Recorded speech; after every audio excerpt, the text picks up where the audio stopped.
pembahasan yang pertama yaitu beberapa penafsiran tentang kekuasaan. Dalam bukunya Max Weber mendefinisikan kekuasaan sebagai probabilitas bahwa seseorang pelaku dalam hubungan sosial mampu melaksanakan kehendaknya sendiri biarpun ada hambatan tanpa memperdulikan dasar-dasar untuk menentukan probabilitas itu. Terdapat 3 jenis kekuasaan. Yang pertama yaitu dengan mengalahkan alam, yang kedua kekuasaan terhadap orang, yang ketiga yaitu kekuasaan bersama orang lain. Beberapa penafsiran tentang kepentingan. Dalam pandangan ekonomi terdapat 2 kepentingan. Yang pertama yaitu kepentingan langsung. Ketika suatu individu membuat pilihan secara bebas, maka secara otomatis dapat disimpulkan bahwa pilihan itu sudah sesuai kepentingan dan tidak ada orang lain yang memaksanya. Kemudian untuk kepentingan yang kedua yaitu kepentingan real atau objektif. Kepentingan yang berbentuk karena adanya kesadaran akan diri sendiri dan pilihan yang dibuat sesuai dengan informasi lengkap. Selanjutnya, kekuasaan dan perekonomian pasar. Salah satu manfaat besar yang diyakini dapat diberikan oleh perekonomian pasar kapitalistik adalah kemampuannya untuk menumbuhkan kekayaan masyarakat.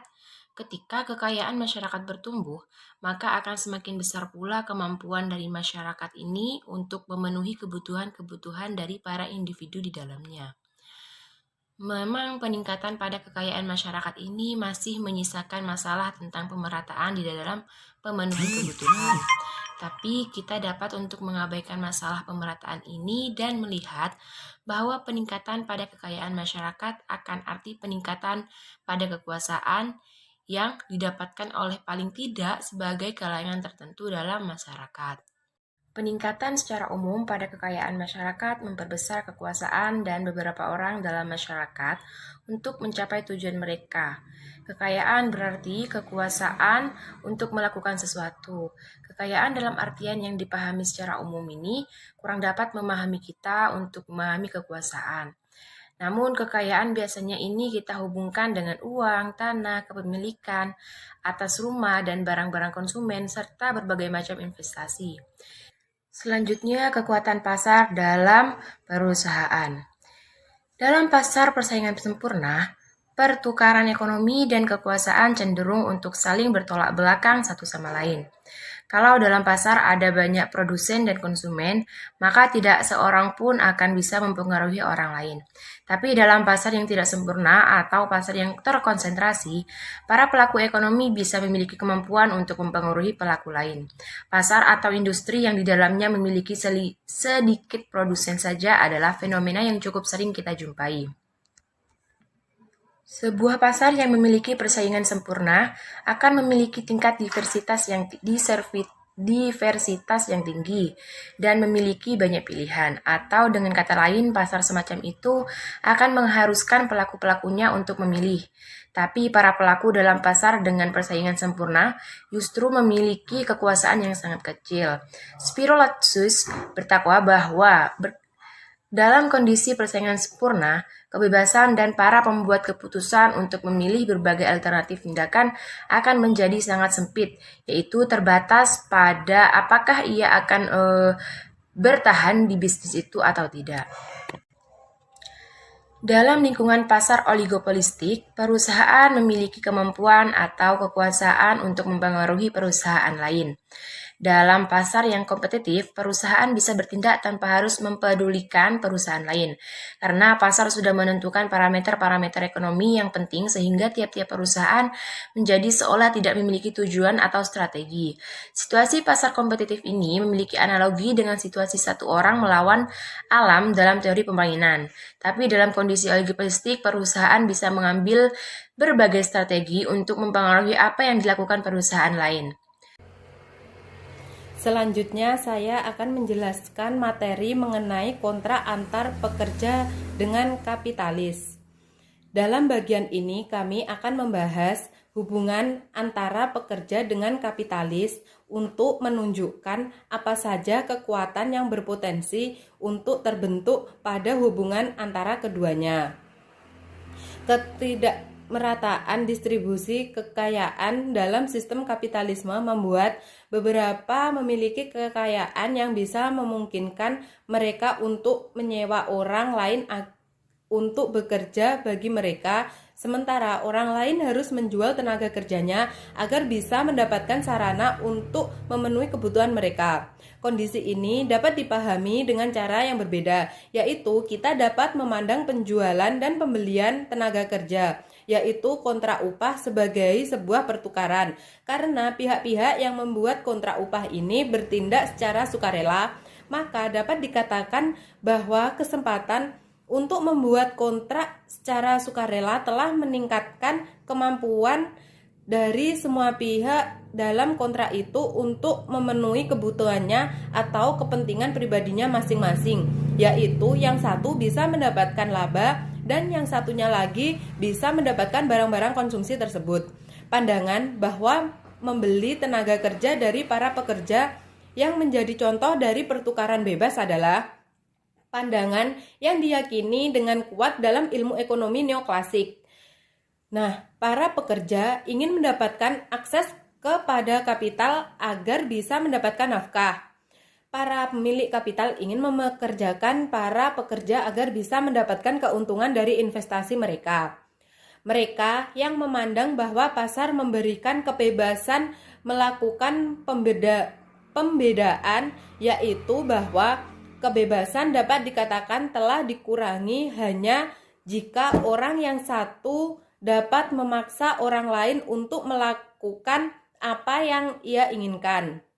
Dalam sebuah sistem pasar, tidak ada orang yang dapat memaksakan orang lain untuk bekerja, melainkan orang terpaksa bekerja karena tuntutan impersonal dari sistem. Ada dua hal penting yang bisa disampaikan mengenai keunggulan relatif antara kalangan kapitalis dengan kalangan pekerja. Yang pertama yaitu para pemilik kapital lebih sedikit jumlahnya daripada para pemilik tenaga kerja. Perusahaan besar menurut definisinya adalah unit-unit ekonomi yang menggabungkan tenaga kerja, kapital, sumber daya, dan keterampilan manajerial dalam jumlah besar. Maka perbandingan jumlah pekerja yang selalu lebih banyak daripada kapitalis ini memungkinkan besar akan menimbulkan kondisi yang kurang menguntungkan bagi pekerja. Jika para pekerja bergabung dalam serikat, maka mereka bisa melakukan negosiasi secara kolektif sehingga kondisinya akan berbeda. Yang kedua yaitu hubungan antara kapitalis dengan kapital yang ia miliki adalah lebih longgar daripada hubungan antara pekerja dengan tenaga yang ia miliki. Ini justru memberikan keunggulan secara strategis kepada kapitalis. Ketika pekerja memperbesar kekuasaan mereka terhadap kapital, misalnya dengan melakukan negosiasi secara kolektif, para pemilik kapital bisa memindahkan kapitalnya ke tempat lain. Bahkan kalau perlu keluar dari negara di mana si pemilik kapital itu tinggal.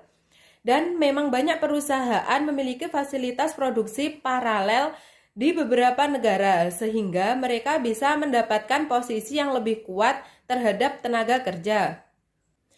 Yang selanjutnya yaitu mengenai kekuasaan dalam perusahaan. Ada sebuah pendekatan yang menghubungkan antara pelaksanaan kekuasaan dengan perekonomian yang melihat bukan kepada mekanisme pasar itu sendiri, melainkan pada hubungan kewenangan di dalam organisasi-organisasi yang melakukan kegiatan produksi. Mekanisme pasar telah mempertemukan orang-orang yang bebas dan independen untuk dapat saling membuat kontrak. Namun, setelah kontrak itu ditandatangani, maka hubungan antara orang-orang yang semula bebas dan independen itu berubah, yaitu menjadi antara mereka yang bekerja dengan mereka yang mempekerjakan. Baik pendekatan ekonomi politik Marxian maupun pendekatan ekonomi politik neoklasik sama-sama mengakui bahwa ada wilayah tertentu dalam perekonomian yang menggunakan hierarki yang terorganisasi. Wilayah ini dibedakan dari transaksi pasar biasa di mana pihak-pihak dapat bertemu, mengadakan pertukaran dan kemudian bebas untuk menentukan sendiri apa yang akan mereka lakukan dengan barang-barang yang baru saja mereka dapatkan.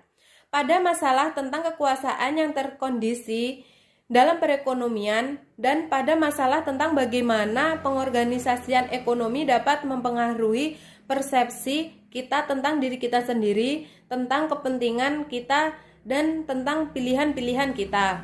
Selanjutnya yaitu kekuasaan terkondisi dan perekonomian, bahwa konsep ini menimbulkan kekhawatiran tertentu tentang kekuasaan, terutama dalam kaitannya dengan kepentingan. Kekuasaan terkondisi ini adalah bersifat objektif, bahwa dalam menjalankan suatu kekuasaan maupun yang tunduk pada kekuasaan ini seringkali tidak menyadari bahwa kekuasaan itu sedang dijalankan. Kekuasaan terkondisi tidak memerlukan adanya sebuah hubungan antara pelaksanaan kekuasaan dengan perlawanan secara terang-terangan, serta tidak perlu ada hubungan antara niatan atau tujuan yang disadari dengan kepentingan real yang tidak disadari oleh mereka yang dikuasai. Bahwa dengan ini, maka konsep kekuasaan terkondisi pada dasarnya menyatakan bahwa kekuasaan dikatakan ada apabila sebuah tatanan sosial itu bekerja sedemikian rupa sehingga memuaskan kebutuhan dari beberapa kalangan dan menyesatkan kesadaran dari kalangan-kalangan lain sehingga menciptakan bahwa kepentingan dari kalangan-kalangan yang diuntungkan tersebut adalah sama dengan kepentingan mereka sendiri. Kondisi yang pertama, kekuasaan adalah kemampuan untuk mencapai kepentingan real. Yang kedua, mereka yang berkuasa memahami apa kepentingan real mereka dan bagaimana cara untuk mencapainya. Yang ketiga, mereka tidak berkuasa atau dikuasai tidak memahami apa kepentingan real itu. Bagi mereka, niatan sadar mereka berbeda dengan kepentingan real mereka. Yang keempat adalah kekuasaan atas orang lain, berarti kemampuan dari sebuah tatanan sosial bahwa konsep kekuasaan terkondisi ini dapat ditafsirkan dengan dua cara yang berbeda. Menurut penafsiran yang pertama, bahwa mereka merancang sedemikian rupa sehingga untuk mengkondisikan orang lain agar salah dalam memahami sebuah kepentingan, sehingga akan menguntungkan bagi pihak penguasa. Untuk yang kedua, yaitu baik penguasa maupun mereka yang dikuasai itu sama-sama dilahirkan dalam tatanan sosial yang sudah terbentuk, sehingga mengkondisikan penguasa maupun yang dikuasai agar merasa perlu mempertahankan kelangsungan tatanan sosial. Sehingga dalam tatanan ini ada yang diuntungkan dan ada pihak yang tidak diuntungkan. Maka konsep terkondisi dalam penafsiran yang kedua ini memandang bahwa kekuasaan itu berada dalam tatanan sosial, sementara pihak yang diuntungkan oleh tatanan hanya memiliki kekuasaan dalam artian tidak langsung. Penafsiran semacam ini dapat menimbulkan sebuah kesulitan.